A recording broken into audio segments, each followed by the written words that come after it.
All right, we're back with part two. Richard Higa joins us on the podcast, and um, he's in his first season as the assistant coach and recruiting coordinator at Hawaii Pacific, and he's given us a lot of good information on, his career and how he had to essentially become his own coach and truly developed over the course of his career, and talked a little bit about Driveline and how that kind of helped him get to where he's at now, and how that influences his coaching style. And I kind of want to move on to the second part of our conversation here, and getting into a little bit of the recruiting aspect, which is, on my side of things, when I was kind of looking for a place to play in college, I got recruited by one school, which is a community college in my hometown. So I had no idea when I got into coaching how much work it truly is to recruit, and I think you'll have some good insight. Being on an island far away from the rest of the United States, I'm really curious as to um, what does the majority of your roster look like? Is it mostly local guys, or how do you go about your recruiting process? Yeah, so recruiting is it's pretty interesting actually. I do agree. It's a lot of work. I'm very fortunate that my head coach gave me a lot of I guess responsibility with helping on the recruiting side. Um, I'd say majority of the recruiting I actually do right now is for junior college players or mainland guys, which majority of it's actually done through social media, which is pretty cool. I use a lot Mhm. of Twitter and just like Google. But yeah, so recruiting. So for us, the hardest part is that we're like an under budget. We're like we don't have a big budget at our school for recruiting. Um, so one thing we have to make sure of is that the guys that we bring in, they got to be able to contribute and they got to be able to play right away. Um, and another big thing too is fitting our culture. So at our school, we don't have the nicest facilities, we don't have the nicest stuff.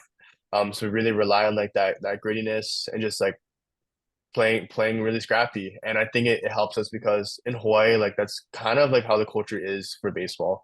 A lot of guys are undersized, a lot of guys aren't the strongest, so they gotta play quick, they gotta play hard, they gotta play dirty, like not like dirty, but get dirty, like laying off the Mhm. balls all the time, just giving your 100% every play. Like that's kind of what we want to see. And so when we see that out of players that we recruit, it's a lot easier because we know that that's the type of person they're going to be within our program. Looking at our roster right now, we actually have a pretty low amount of local boys considering what we're usually at. I'd say we're normally a little bit more than a third. So if we have 40 guys, it's probably about 14, 15 guys from the island. I think this year we're down to like seven, eight. It's pretty low because my graduating class we had 14 seniors. I think 8 or 9 of us were from Hawaii, so it was a really big local class that we lost. But luckily, this upcoming year, so not the 2024 class, but actually would be considered the 2024 class. We have a lot of local boys that are coming through, so we're always excited because we want to be able to create like that core of guys, a mix of local boys, mainland boys, and then bring in some junior college guys to finish it off. Like that's definitely the type of roster we're going for. Yeah, that's interesting, and that's one thing that um, you know, I guess at Division 2 level it might differ a little bit, but you mentioned some of the schools in your conference throughout your kind of the story of your career, but um, what what is it like being a player and being a coach in that conference, as far as the schedule, the travel? I mean, it's so much different than a majority of coaches are used to, right? So if you could kind of give us some insight into that, that'd be awesome. Oh yeah, for sure. So actually that brings me to one other point about recruiting real quick. One thing that I like Yeah. about hopping right out of playing is I know what it takes to play at our level. Like I know what it looks like. So I can just kind of watch a player and see how they handle their competition. Just compare. It's like, okay, like if we threw them into like our game environments, like how would they handle it? So I think for me, like knowing the type of talent we have, like I said, like we have a couple guys sign out of our conference every year, and the top end guys are really good. So we know that we got to bring in talent that can compete, and I really enjoy that side of it. But yeah, in terms of our scheduling, yeah, it's really unique. So as you know, we live on an island in the middle of the Pacific, so We got to fly to go play away games. So how it worked for our conference, we play in the Pac West Conference, the Division II school in the West region. So we have, I believe right now we have 9 teams, but next year we're going to expand to 12. So Yeah. this year we had 2 teams shut down their baseball programs, Academy of Art and Holy Names, located in Northern California. But we're bringing in Westmont University and we're bringing in Menlo College. I think Menlo College this year. I gotta think. No, we are not. It's Chaminade University. They're on our island, Oh, so we have a bunch Chaminade. of things Yeah. going on right now. Yeah, so Chaminade actually just started the program up for the first time since I believe the 1980s. And then Really? Westmont, as you know, as you might know, they won the NAIA World Series this past year, which is funny Yeah. because I have like 4 friends on the team who I train with the drive line. So it's like I know those guys. I'm super Yeah. excited to see them again. But yeah, so our conference, I mean, we have 3, 4 ranked teams at a time throughout the year. So how it normally works for us is we open our season at usually at home. Sometimes we open up at University of Hawaii Hilo. Hilo is about a 45-minute plane ride away, so we'll just fly out the morning of and play that night game. Um, but yeah, so we'll open up normally with a homestand, and then we'll normally make 1 to 2 road trips a year to the mainland. Last year, we only had 3 Northern California teams, so we made a 14-day road trip. We played 14 games in 14 days. Yep, we played 12 conference games, 2 midweeks. All of our conference games are double headers. So that's a lot. Also helps with the traveling, right? Like if you got to Mhm. travel to like 5 hours on a plane, like you don't want to stay an extra night or two as well. It gets Yeah. expensive, especially in Hawaii. So yeah, so this upcoming year we'll be having two different trips to the mainland. But I will say like road trips are like the highlight of playing for HP. It's so fun. Like it's just a really cool thing to do. Like I didn't travel much growing up, so getting to travel for baseball was a really unique experience for me and just getting to go with my friends. But yeah, the schedule's tough. Our conference, we go double header, 4 games in 2 days, and then you get 3 days in between. Then you go double header again. So really, like we've been talking about it too, like with our staff, like you kind of need like 6 pitchers that can start because Yeah. if your day 1 and day 2 guys pitch and they only have 4 days before the next start, like they might have to pitch the back end of the next series, and you need 2 extra guys to start the first 2. So it's kind of interesting, like the depth you need at our level. So I think it makes it fun though. Brings in a lot more strategy to the game. Yeah. That, I mean, I think I got on a plane 2 times in my college career. So like it's just it for me it's hard to like I mean all the travel, like the logistics of getting all the equipment, and I mean there's Oh so yeah, many little yeah. things that like, man, it's so much easier to get on a bus, you know? And so for you guys to do all that to me is impressive. And you, maybe that's kind of how you've lived your baseball career, but I think to a lot of people that those little things, they take a toll on a coaching staff. They really do. Oh Um, yeah, like playing on the road is was tough. Like Terrible. Yeah. we had like our best mainland trip win loss in like before I got here. Like I think we went 7-7 on the road, like because it's been historically hard for us to run on the mainland, and it makes Yeah. sense. Like you're flying, you know, deal with all these different things, but it's like shoot, Mhm. like if we can win on the road, that's a big step in the right direction. So I was really proud of us last year for being able to do that. That's awesome. Yeah, absolutely. Um, and so are there any other, I guess, advantages or challenges to when it comes to recruiting? We're kind of going back in that direction, but any like advantages that you found, or things that are making it hard for you to recruit? I'd say, well, of course, the big advantage is we live in Hawaii, right? Like, like Hawaii's Figured. nice. Yeah. It's a nice place to be. It's sunny 365 days out of the year. Um, I definitely think that helps us. Because like a lot of guys, like they want a new experience for college. But I also so like my coach, I was like, at times it can also be a disadvantage because Hawaii is such a nice place to be. There's a lot of things to do other than baseball. So Yeah. it can be your outlet, but it can also be distracting. So just telling my friends and my players like, hey, like I know you're in Hawaii, but we gotta make sure we balance it out because it should drive you to want to do well at school and in baseball because you have so many other things to do. Like you should be appreciative of it, but also don't waste your the time that you do have on the baseball field here. But yeah, I think that's like a biggest advantage, obviously. Um, I'd say like the biggest disadvantage is yeah, like just the distance away from a lot of our recruits. Like if you want to see them in person, We either have to fly them down and they have to pay out of pocket, or we have to make sure we line up our schedules during the road trips to go watch guys play. So a lot of guys we never actually see them play. Like a lot of my teammates that I played with, like they just came here on video Yeah. and a coach's call, stuff like that. So it's really interesting. I think it brings in a really unique group of players, and so I really enjoy that part of it actually. Yeah, it's certainly unique. So, um, moving on now, kind of the next segment. Why, and you touched on this a little bit too, but if you go more in depth, why did you decide to get into coaching? So for me, like I think a majority of it was just like I bought in so much to being the best player I could be that like coaching just seemed like the next step. And it was also because like I've always been told like I could be a good coach because of how I developed myself.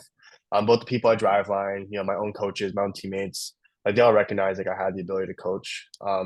So initially I was just gonna work at our hitting facility because I'd be able to work there full time. And then my head coach at HP offered me like the volunteer job. I was like, oh yeah, sure, like I'll help out here and there. And then one day he's like, nah, he's like, look, like we need you around.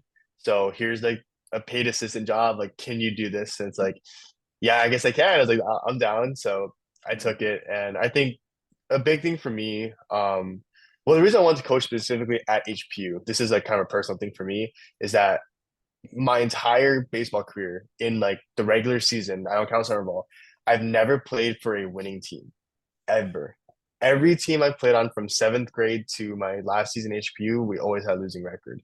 And we got very close my last year. We were 14 and 17 in conference. So my goal was to have a winning conference record. And I want to be able to come back and get us that winning record, get us into the postseason, just to see them be able to experience it. Like I wanted to perform and to do well so my friends could succeed and so my friends could enjoy it. And now that like I have the ability, honestly, as a coach, you have more of an influence on the success because you help everybody. So now it's like I want to coach here because I want to turn this program around and see them win just because like this program's given so much to me as a player and as a person that this is like the least I could do. Um, but yeah, so that's kind of why I started coaching. I think I'm definitely very lucky. Like not a lot of guys get this opportunity to just get thrown into the fire and like, hey, like let's go lead the whole hitting program. Let's run an offense. It's like, all right, let's do it. Yeah, and um, it's a special thing, right? Because a lot of people don't get that opportunity until they're, 4, 5, 6 years into it.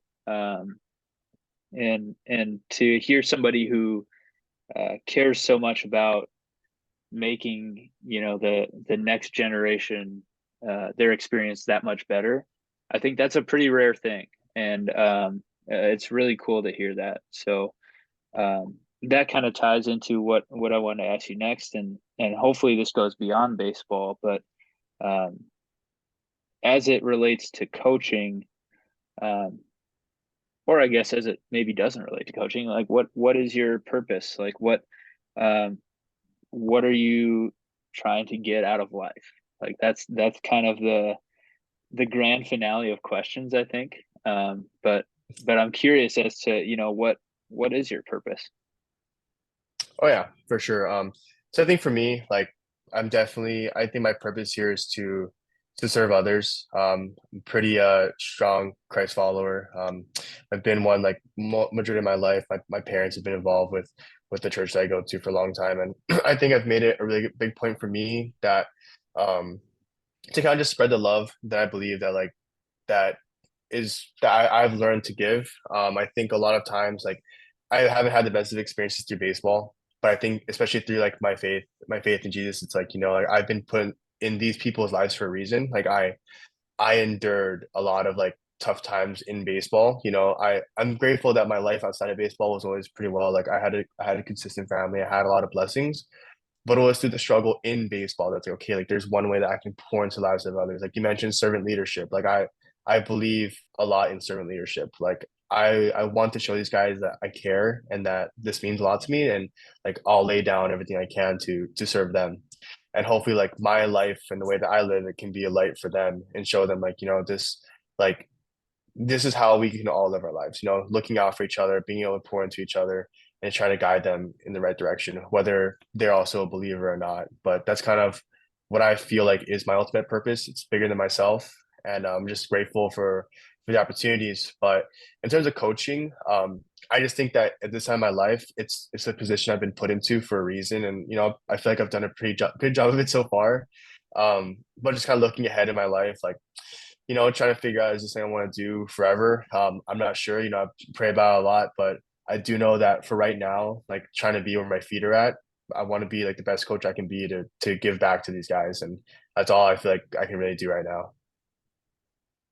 That's money, man. And I really do. I thank you for taking the time, and uh, man, to finally get to put a face to the name and have this conversation and get to know Oh you yeah, a little bit too. It's um, I don't know if you've listened to any of my other episodes on this podcast, but aside from this episode and one other, it's really been a lot of my close friends who we're able to just kind of it just clicks, and wherever the conversation goes, it goes. But that's kind of yeah, how this one felt too. And I think hearing your story, and taking those little things away, like how really you wanted to own your development, and you just did it.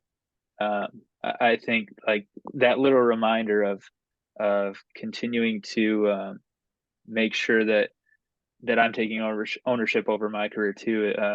Those little things go a long way in my book, and so I thank you for that. And man, this has been a really great episode. But before we finish, I looked up your bio um, on yeah, the HPU website. So it sounds like you play League of Legends. Is that one of your hobbies? That's yeah. still the case? So it's funny. So that bio, I think we last updated it in like 2021. So I haven't played League of Legends in like maybe like 6 months. Ever since our coaching, so I don't have as much time for it. But I played a lot of it, like especially during high school and during COVID. So that was one of my hobbies on the side. For the most part, I've been like a huge Nintendo guy, but League of Legends was something that my friends and I would play together at times. And if you ever played it, it's one of the most fun, frustrating games that you could ever play, and it just drives you crazy. So like part of me is like, I'm glad I don't play it anymore, but I'm a competitive person, man. So when I get into competitive games, I'm like, hold on, I want to do my best. Yeah, If I'm you not, gotta then I get frustrated. win. Outside of that, do you have any other favorite video games that maybe you used to play? Um, so the main games I play right now, like I've had like all the Nintendo consoles growing up. So I played a lot of Pokemon growing up. That was like the biggest thing for me. A lot of Super Smash Bros, a lot of Mario Kart. Those are the games that like I always grew up playing, always like got the one that last came out. And yeah, like it's kind of sad to me because sometimes like man, like I used to play a lot of video games and now it's like I don't, but it's like not a bad thing because I really enjoyed it, and every once in a while like I just go pick it up for like the nostalgia. But I'm always still a big fan of what Nintendo's doing and always kind of keep up with the latest things that come out. That's awesome, man. I can't really relate to the League of Legends thing, but I think my brother's probably going to listen to this, and he loves that stuff. He watches YouTube videos all the time, man. Is Oh yeah, it's man, wild how popular it is. Like it yeah, is pop like world in terms of like worldwide audience, it's wild. yes. And then I found this pretty unique that Eric Sogard is one of your favorite athletes. Is that still the case? Yeah, so I think it kind of still is. I have two, so it's like Eric Sogard and Matt Carpenter. Matt I Carpenter. think if it's like a more recent player, I don't have like a specific one. Obviously, I'm a fan of like Lars Nootbaar because he's a driveline boy and he's also Yeah, Japanese. Like that was sick. yeah. But the reason I chose Eric Sogard was because back in like 2019, 2020, I was like, okay, like what players in the big league can comp out like closely to me? So I was like, okay, who's like 5'10", 5'11", like 185 pounds? And like Eric Sogard was one of those guys. And in like the what do they call it when the balls were really juiced in 2019? The juice ball era. Uh, So he had like a yeah, really good season for the Rays and the Blue Jays.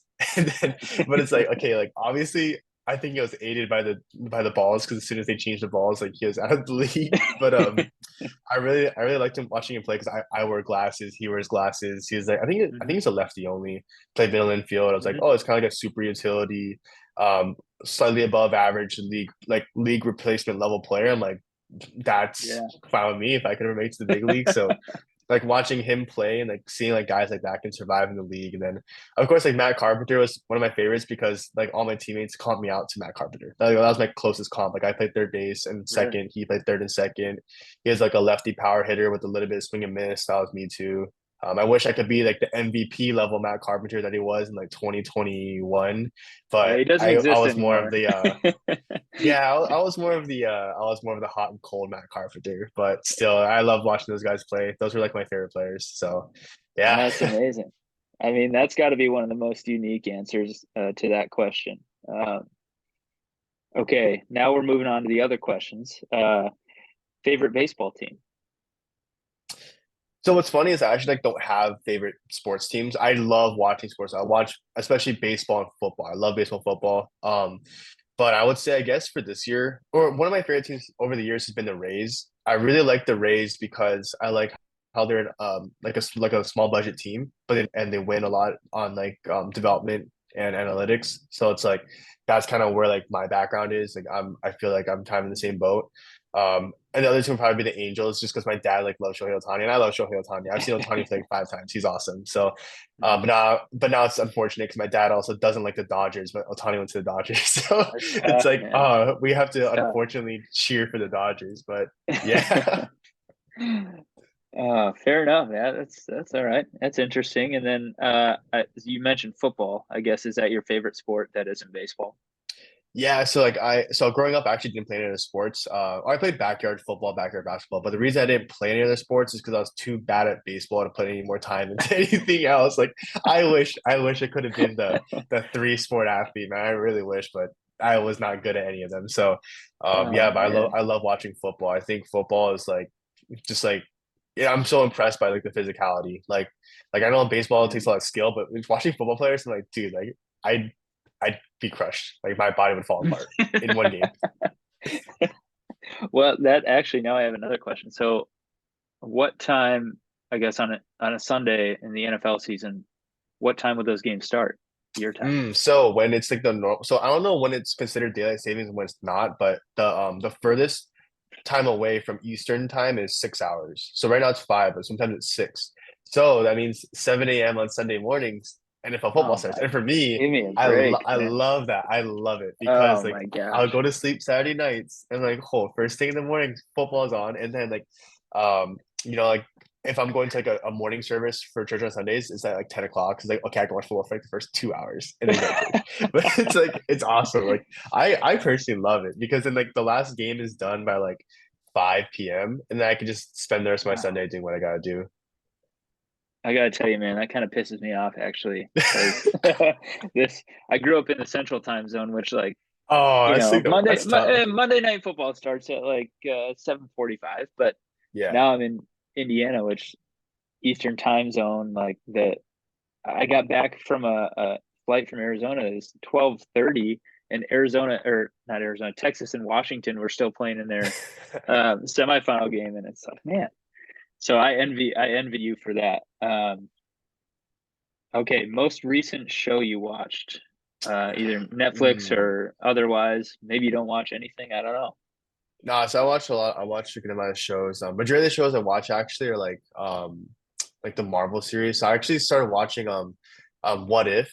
So it's like basically like it's like the alternate universes within the Marvel series. It's in like an animated series talking about like if this one storyline in the original storyline like didn't happen, like what would it look like? So watch a lot of that, and then also watching this Netflix show called I think it's called Bloodhounds. It's a Korean boxing series basically about this guy who's a boxer. Him and his friend team up to like fight the Korean mafia because they're trying to like do all these like shady things. So it's like really interesting. My girlfriend's Korean, so I was like trying to watch it, like trying to like listen and like learn the language at the same time. But it's fun. Like it's really good. It's a really good show.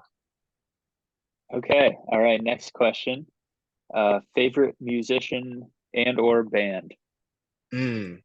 So this one's interesting. So a lot of people from Hawaii like to listen to a lot of reggae. For me, like I don't voluntarily listen to it because I hear it all the time. Like if you're at the field, like if you're at our practice, it's reggae 6 days a week. If I'm at my hanging facility, it's reggae. So like for me, it's like I need to listen to my own thing. So I listen to a lot of Millennium, so kind of EDM music. I really like Yes. EDM, but like what's weird is like I'm not like the raving type or stuff like that. It's like I like to listen to this music like on my own and when I work out. I'll listen to that. I listen to a good amount of like worship music. I listen to Trying to think who else I listen to. But yeah, my music, like when I tell people the music I listen to, they're just like shocked because I'm not like a normal. I don't have the normal like local boy playlist. I'm like, yeah, sorry guys, this is the music I like, and I'm gonna roll with it. So Well, I love it, man. I actually went to an Millennium concert this past summer, which was that's one thing all time experience. I've never been Oh to one yet. man, it was something else. I don't know how to describe it, but um, yeah, really really good stuff. And um, again, I can't thank you enough, man, for taking some time after what I'm sure was a long flight. And your first is it your first ABCA convention? Yeah, first one. I'm glad I Man, can make it out. Yeah, big time. Yeah, it's I hope you enjoy yourself. And um obviously I'm not there, but I'm glad that we get the opportunity to connect and kind of grow the game a little bit. That's ultimately what this is all about. So uh, thank you, man. I really do appreciate it. And the internet is a magical place, oh yeah, to yeah. kind of You bring meet a a lot couple of people people. together. Yeah, And just two people talking about baseball, man. man, and I hope we continue to talk. And I hopefully I'll get some updates from you along the way this spring. And um, again, you've Watson, of course, has told me a lot of good things about you, and um, I feel like this probably won't be the last time you're on a podcast. So, Yes, sir. Do my again, best. thank you very much, man, and I'll send you a message here soon. But your time is greatly appreciated. Same to you, man. Thank you for bringing me on. Absolutely, I'll talk to you soon, Richard.